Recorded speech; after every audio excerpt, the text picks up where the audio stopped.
Okay, we're in Jalalabad, 60 miles east of Kabul, in the Zilin Shock Ultra, which I found in the hangar, and it's a lot of fun. Just checking the flaps, and still amazed how quickly they move. And let's hope they move on both sides. I'm going to do a flapless takeoff because it kind of leaps off the ground at 30 knots. So let's see what happens without flaps. So we'll break off. Gently, gently, gently apply some power. 15 knots, 20 knots coming up. Off the tail wheel. There we go. 40 knots, and yep, so it takes off about 10 knots faster. Right, let's get the trim sorted out. There it is. Looking good. So I chose this rather lush green valley because over the capital, because Kabul, because Kabul's all kind of that sandy colour. Not that great to look at for a nice relaxing VFR flight. This, on the other hand, we've got this river and lots of agriculture, lots of nice greens. Put my seat up a bit. She's talking to me. Mike India Golf 1. Tower MiG-007 continue for west departure. Right, so we're going to veer slightly left. So look at that. Those greens are just gorgeous. Now we're looking for a storage facility, but as is often the case with these flight plans, don't worry if you can't see it, or it could be a small bridge. There's a logic which you can divine as soon as you take off. In this case, we want to keep Jalalabad on our right so we can look out the right hand window and enjoy all the great stuff. And we're going to come back down that river over there. Also, another reason for my placement of the first waypoint is at that point we can start to see the dam clearly, which is waypoint 2 over there somewhere. So we're about a third of the way to waypoint 1. Temperature outside 13 degrees. Not going any higher, so don't need the anti-icing or any of that stuff. Throttle back a little bit.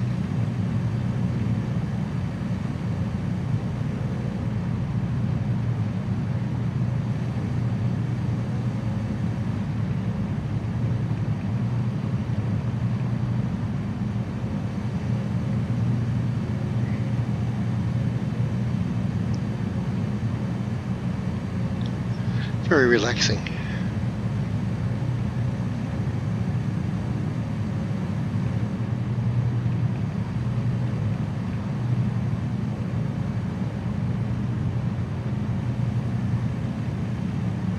Lots and lots of buildings. Manufacturing plants. So there's our storage facility right in front of us. We've got a small forest on the left, some darker areas on the right, and sitting on this river. And it's clear all around the compound, so it makes it easy to spot. I'm going to swing left a little bit, keep it on the right, and just as we reach it, you'll see the dam coming to view over there. You can just see the little bit of blue between the two hills. You've got big hill on the left, small hill on the right, and you can see where the dam's going to be between them. MiG-007 leaving my airspace, frequency change approved. Mike India Golf 1. Tower MiG-007 frequency change. Okay, and as predicted, just as we pass over this compound, we can, if I can get that canopy rail out of the way, through here, yeah, you can really see the gap between those two hills. That's where the dam is. That's where we're heading next. Large mountain ranges to the west and the north. Huge ones to the east there, which we may explore at a later date. One of the problems you find in some of these countries is that there's no airport conveniently close to some of these mountainous areas, and do try to keep all these flights under 100 nautical miles. In fact, usually they're much less. I think this one's about 30 or 40. Let's have a look. 24, yeah, really short. That's why I didn't bring the jet.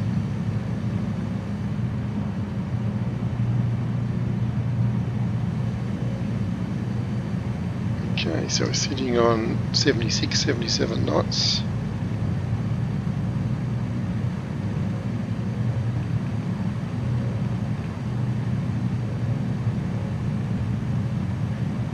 About 5,300 RPM seems to be comfortable for this. It's 80% thrust,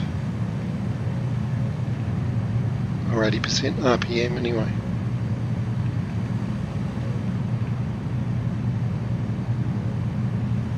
Pretty good visibility in this aircraft too. That's probably my favourite prop sightseer. Also, it's very simple. There's hardly anything here to confuse me.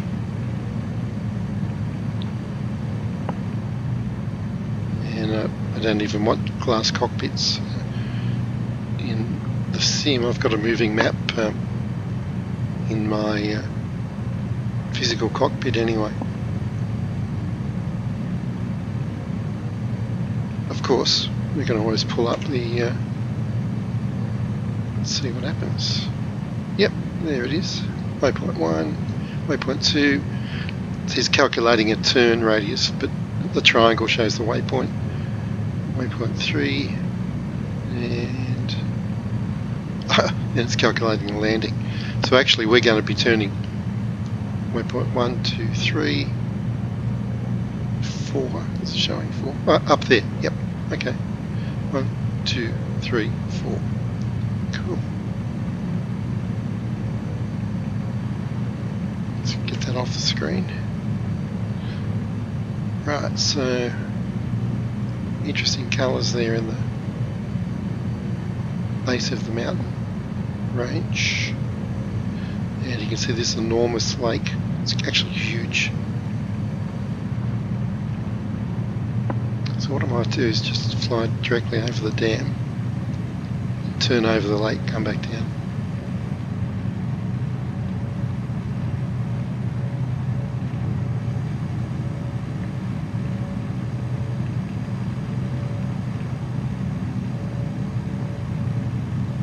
Never exceed speed. It's in metric. Anyway, I got the flaps up, so that shouldn't hurt anything. Yeah, so I just want to get a glimpse at this. So there's the dam under the nose at the moment. Watch out for those towers on the hill.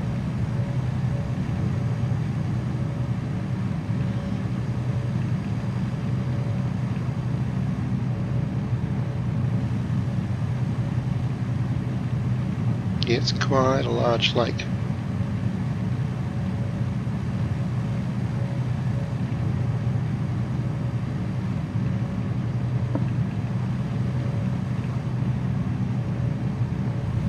Okay, so I'm going to see if I can get a look at the dam as I turn.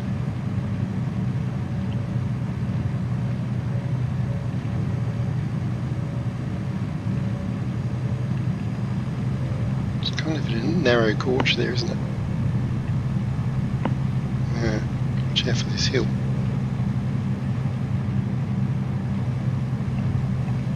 Yep, we're good, we're good. There it is. wasn't the most sensible way to turn in retrospect. There we go. There's a dam. Water spilling out. And now let's fly down the river. So the waypoint of course goes straight across these hills, but I've said to follow the river, so let's do that. Might get down a bit lower actually.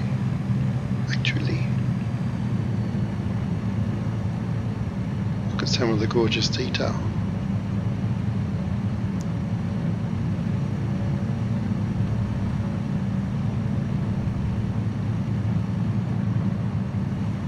Fantastic colours.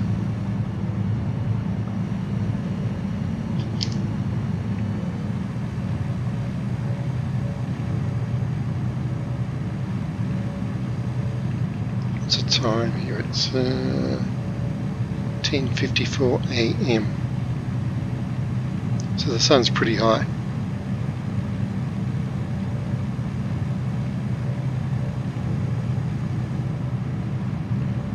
Huge expanses. Must be, I don't know, a long way to those mountains, 20 miles, 30 miles more.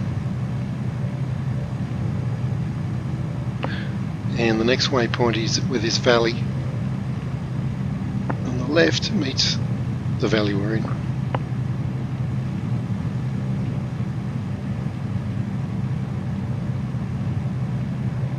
The lighting is just spectacular. Okay, let's pull over to this waypoint.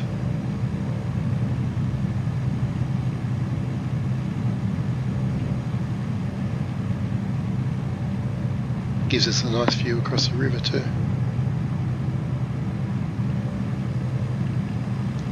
It's one of the larger buildings around here.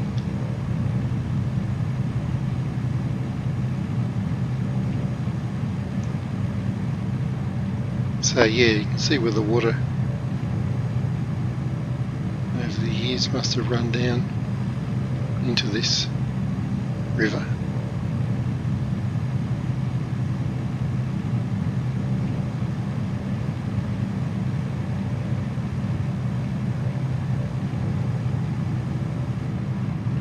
And I'm getting all excited about valley entrances, and I was one waypoint too early. That's the next waypoint. I thought it was a bit too subtle. So over yonder is the next waypoint. It's a very large valley. It's quite obvious when we get there. So let's steer in that direction as we enjoy Jalalabad out the right hand side, starboard as it's called. Port is on the left. How do I remember that? From the days when I worked on ships, and the saying was there's no port left. Makes it pretty easy to remember. Must be the main crossing there.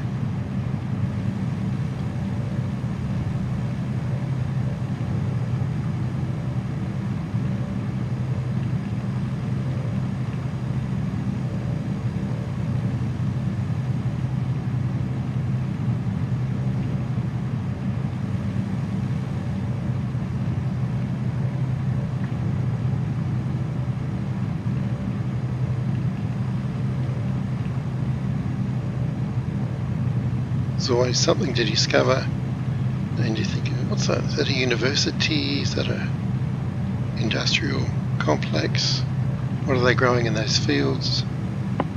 Some kind of herb, perhaps.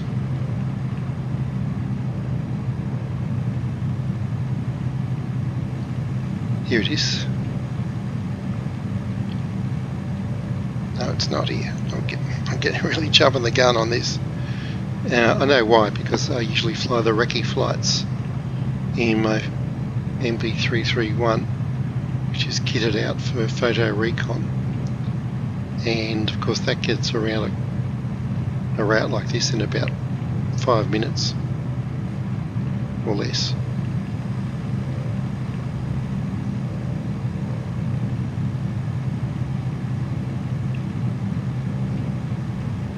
Since it cruises easily at 250 knots and we're sitting on 100 now, so there's a time dilation I'm not used to.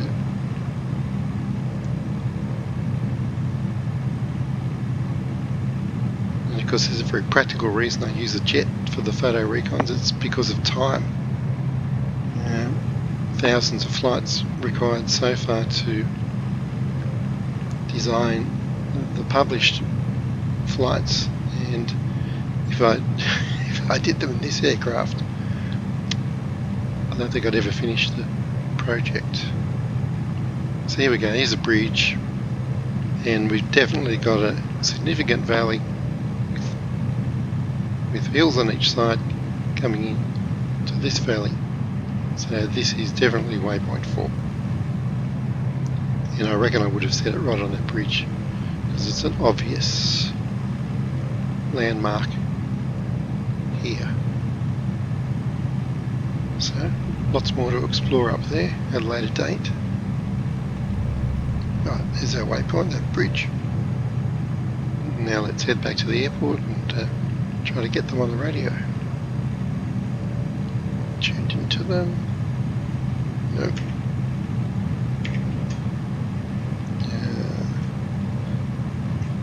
Mike India Golf 3. Tower MiG-007 5 miles northeast, 2,300 feet to land.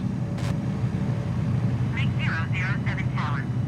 Altimeter 29.9er, 2 with 267 at 27. Make left downwind, runway 31. Mike India Golf 1.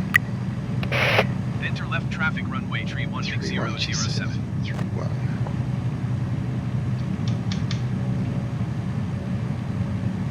Okay, just dialing that into my HSI. So if we keep approaching the airport from the south, we'll be able to fly straight in actually. So let's do that. And I wanted to come this far south because look at the amazing colours and textures in that. There's those waters spread out here. Quite stunning.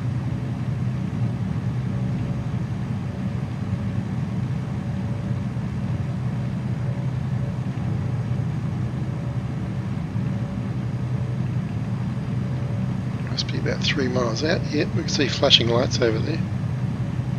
Go left a little bit. So we want to come in from about where these rivers meet and no further north. Actually, why don't I climb a little bit? That will help me see the orientation of the airport. Pretty sure it's there.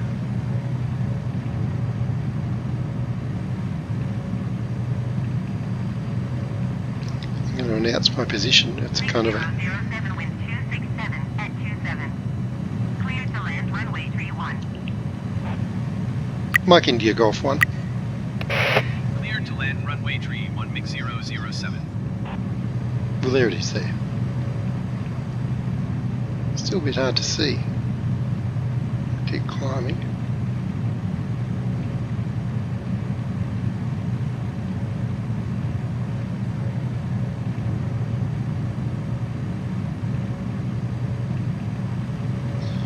Okay, so my plan is to go fly to where that river crosses the road. Should put me in a pretty good position. Now it's further across, near that hill, that sandy hill. Yep, that'll be what I want. Now this thing will stop on a dime, so I'm not really worried about being too high at the moment.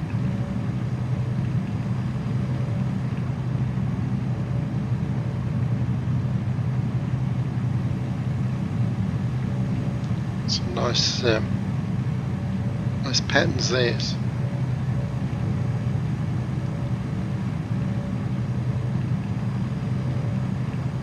much off the beam, 90 degrees off the runway heading.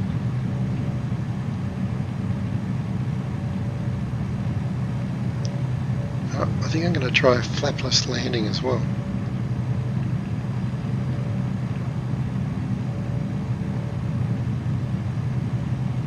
This thing's almost SVTOL, really.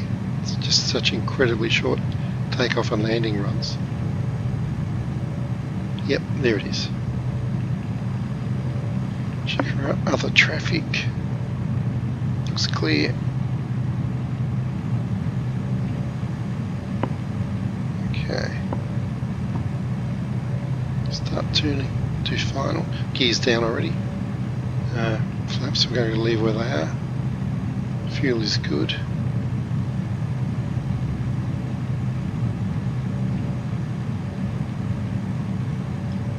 Okay, still doing 100 knots.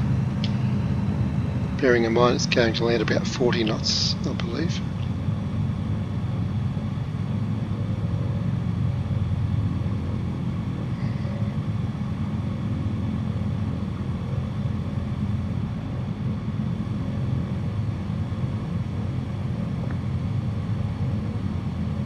Speed 70, going downhill. Right.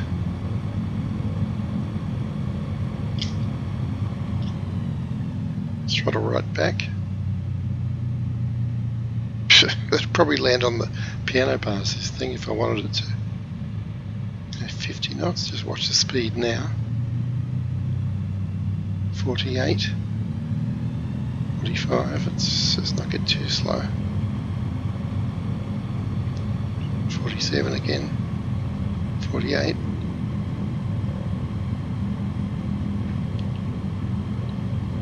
Yep.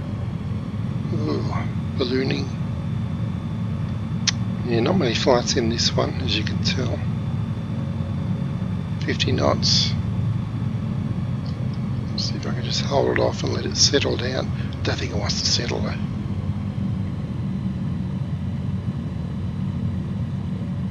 Amazing.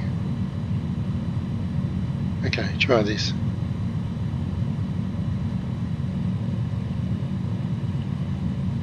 $46. Wow.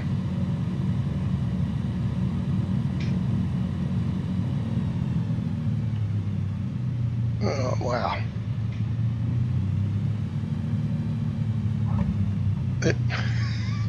That did land twice.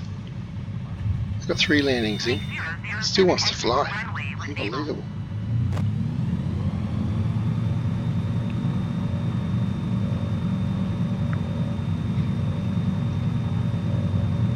Luckily, it's got very robust landing gear. 007 contact ground on 129.7. Like India Golf 1.